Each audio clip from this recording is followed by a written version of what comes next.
Bienvenidos a Análisis Virtual. Yo soy Nayesca Méndez y en el día de hoy vamos a hablar sobre la instrumentación para infrarrojo.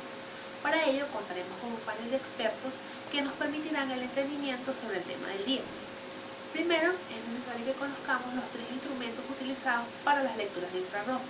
En primer lugar, tenemos espectrofotómetros dispersivos con monocromador de red. En segundo lugar, tenemos espectrómetros de transformada de Fourier con interferómetro. Y en tercer lugar, fotómetros no dispersivos equipados con filtros o con gases absorbentes. Estos últimos son utilizados para el análisis de gases atmosféricos a longitudes de onda específicas.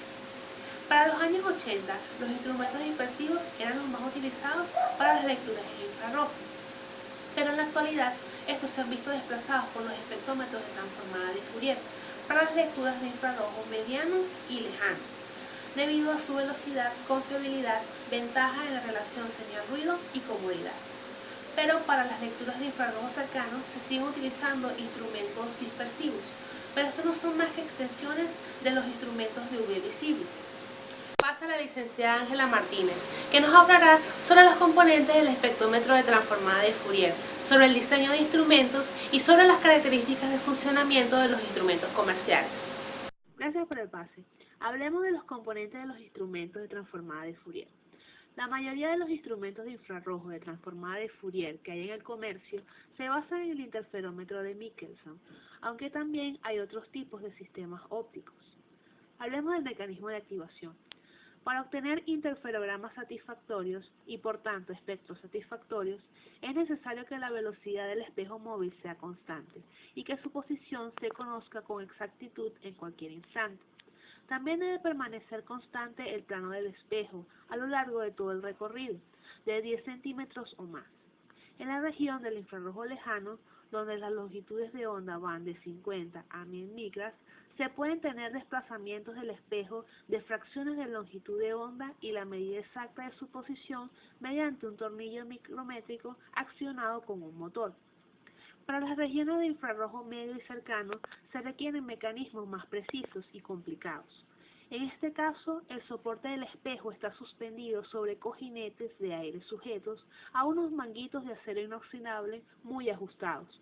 Este montaje se acciona por medio de un motor de accionamiento lineal y una bobina electromagnética semejante a la de un altavoz.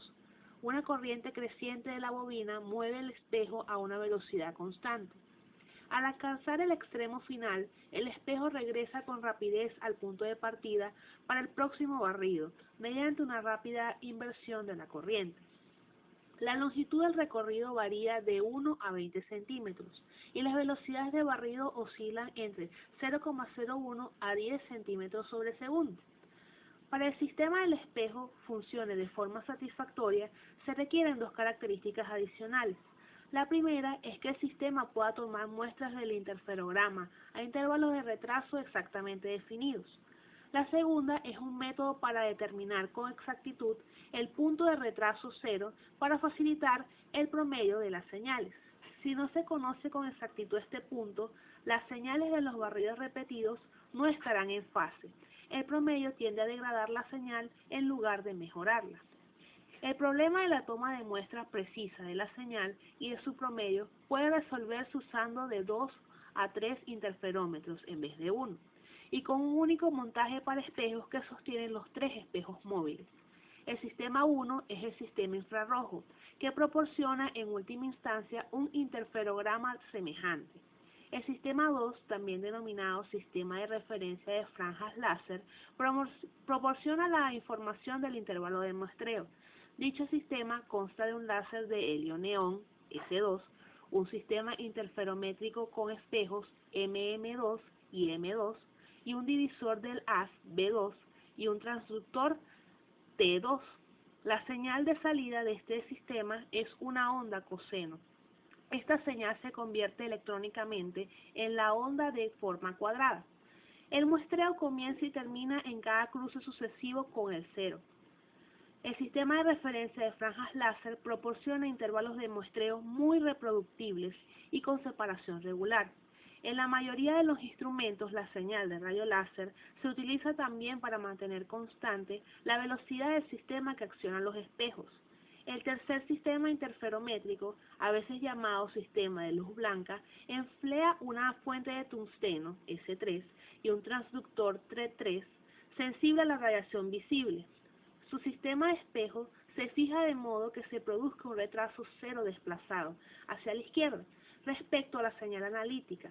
Como la fuente es policromática, su potencia cuando el retraso cero es mucho mayor que cualquier señal anterior y posterior a ese punto. Por consiguiente, se puede utilizar este máximo para activar el inicio de la toma de muestra de los datos para cada barrido en un punto altamente reproductible.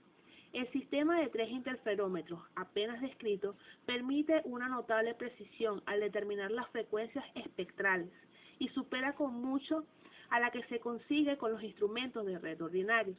Esta elevada reproductividad es importante, sobre todo cuando se tiene que promediar muchos barridos. En la actualidad existen instrumentos que son capaces de dar una excelente precisión en las frecuencias con 1 o 2 interferómetros. Para obtener resoluciones por debajo de 0,01 centímetros a la menos 1, se necesita un sistema más complejo, con el fin de mantener la alineación de un espejo móvil. Uno de los sistemas para alinear el espejo utiliza 3 sistemas de referencia con franja láser, los cuales se dirigen a puntos distintos sobre el espejo móvil en lugar de uno solo. Puesto que 3 puntos definen un plano, el uso de los 3 rayos láser aumenta de manera significativa la exactitud con la que se conoce la posición y la orientación del espejo móvil en cada instante. Pasemos a hablar del diseño de los instrumentos. Los espectrómetros de infrarrojo de transformada de Fourier son instrumentos de un solo haz o de doble haz, cuyo precio varía entre $15.000 y $200.000. Un procedimiento característico para determinar la transmitancia o la absorbancia con este tipo de instrumento consiste en primer lugar en obtener un interferograma de referencia mediante barridos de una referencia, por lo general aire, de 20 a 30 veces, para acumular los datos y almacenar los resultados en la memoria de la computadora del instrumento, casi siempre después de convertirlos en espectro. A continuación, se coloca la muestra en la trayectoria de la radiación y se repite el proceso. Se calcula entonces la relación entre los datos espectrales de la muestra y la referencia, y se obtiene la transmitancia a distintas frecuencias. Con esta relación se calcula la absorbancia en función del número de ondas. De ordinario, las fuentes y detectores modernos tienen la estabilidad suficiente como para que los espectros de referencia se tengan que obtener solo en forma ocasional. Por último, hablemos de las características de funcionamiento de los instrumentos comerciales. Algunos fabricantes ofrecen varios modelos de instrumentos de infrarrojo de transformada de Fourier. El más barato tiene un intervalo de trabajo de 7.800 a 350 centímetros a la menos 1, con una resolución de 4 centímetros a la menos 1. Este rendimiento se logra con un tiempo de barrido de tan solo 1 segundo. Los instrumentos más caros con divisores de haz, fuentes y transductores intercambiables ofrecen intervalos de frecuencia más amplios y mayores resoluciones. Por ejemplo, existe un instrumento que produce espectros de infrarrojo lejano a través de la región visible hasta 50.000 centímetros a la menos 1, es decir, 200 nanómetros. En los instrumentos comerciales las resoluciones varían desde 8 hasta menos de 0,01 centímetros a la menos 1. Se necesitarían varios minutos para obtener un espectro completo a la resolución más alta. A continuación, el licenciado Salim Godoy, que nos hablará sobre las fuentes de infrarrojo. Fuente global. Un global es una varilla de carburo de silicio y por lo general mide 5 centímetros y 5 milímetros de diámetro. Se calienta también eléctricamente y tiene la ventaja de poseer un coeficiente de resistencia positivo. Por otra parte, es necesario enfriar los contactos eléctricos con agua para evitar la formación de un arco.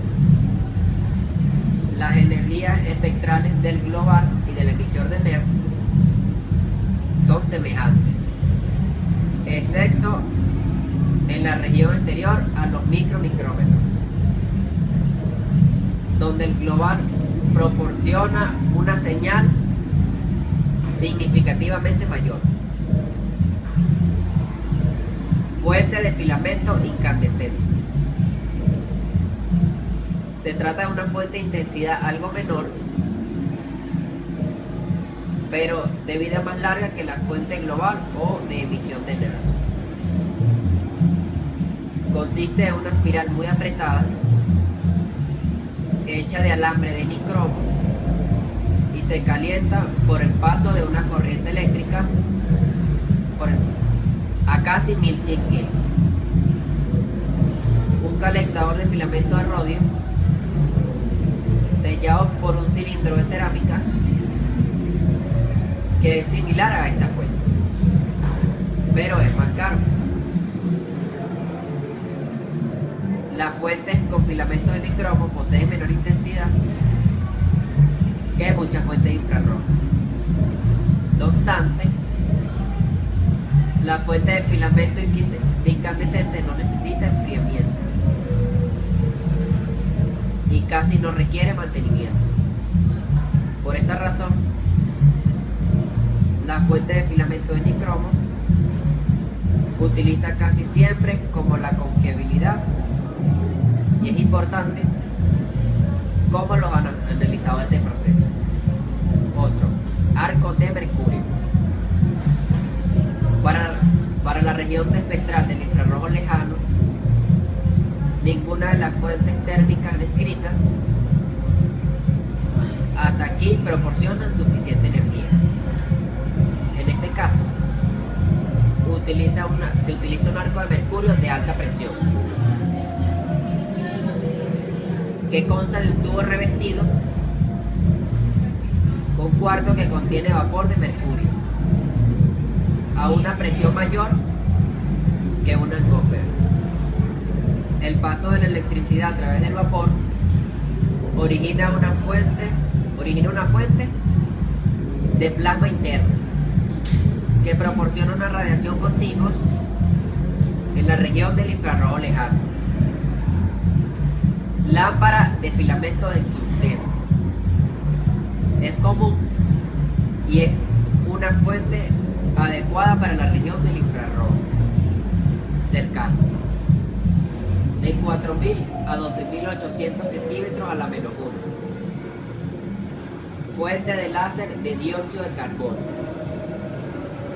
para el control de la concentración de ciertos contaminantes atmosféricos y también para determinar especies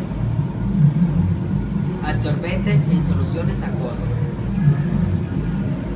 Esta consiste en un láser de dióxido de carbono que produce una banda de radiación en el intervalo de 9000 a 9100 centímetros a la menos 1.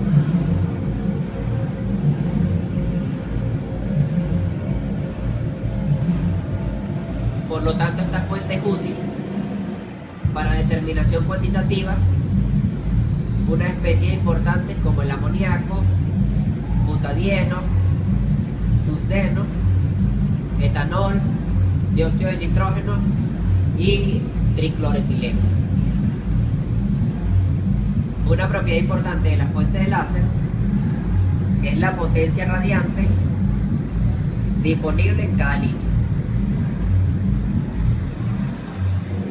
lo cual en varios órdenes de magnitud mayor que las de las fuentes de cuerpo negro.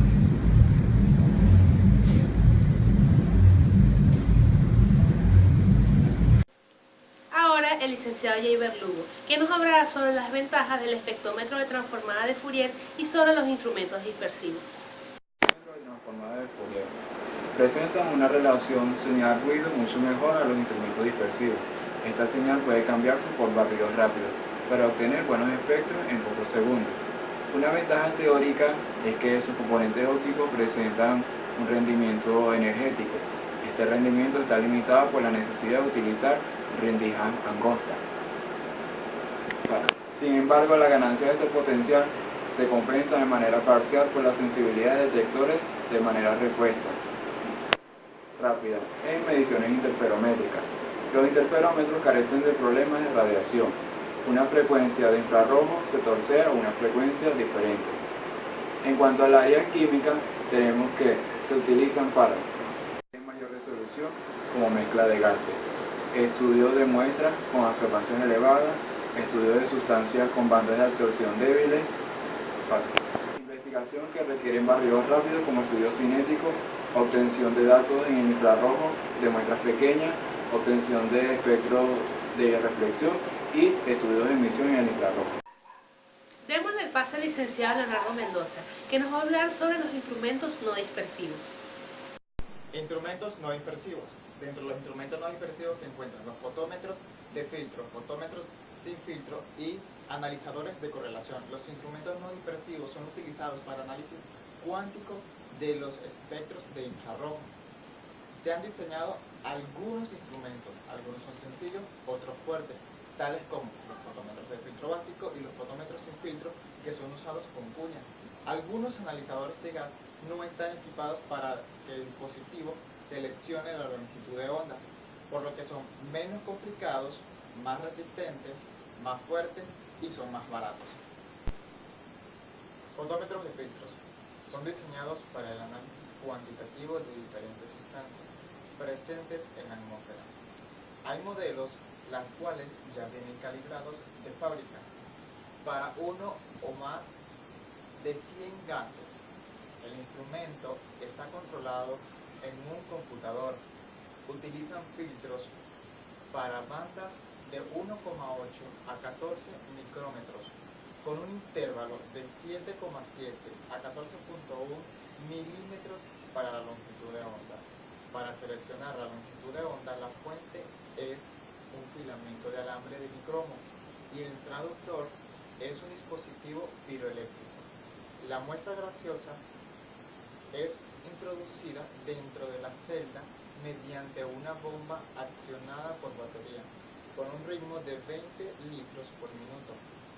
En la celda se usan 3 espejos reversibles de oro de un diseño de longitud de trayectoria plegada para ampliar la longitud de la trayectoria. Se pueden elegir longitudes de onda entre 0.5 metros a 12.5 metros. Con este fotómetro se han detectado muchos gases en escala de menos de una parte por millón. Fotómetros sin filtros. Estos tipos de fotómetros no tienen ningún dispositivo para registrar la longitud de onda y se utiliza mucho para controlar un componente determinado en corrientes de gases. Analizadores de correlación de filtro. Estos analizadores están equipados con un filtro giratorio de gas a través del cual pasa el haz de infrarrojo. El filtro tiene 2 compartimentos, uno para el gas en estudio y el otro para un gas no absorbente. Un gas no absorbente puede ser el nitrógeno.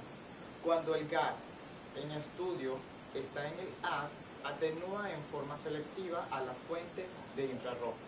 Para producir un haz de referencia, el gas transparente produce un haz de la muestra.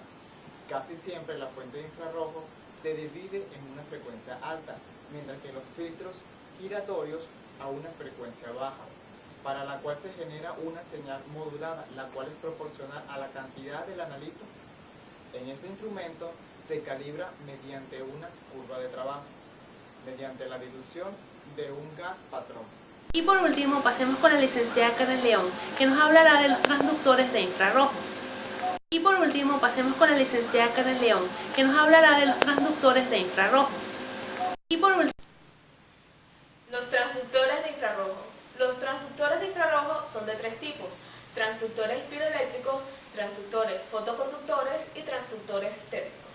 Los transductores piroeléctricos están constituidos por láminas de cristales de material piroeléctrico que son aislantes de propiedades térmicas y eléctricas especiales.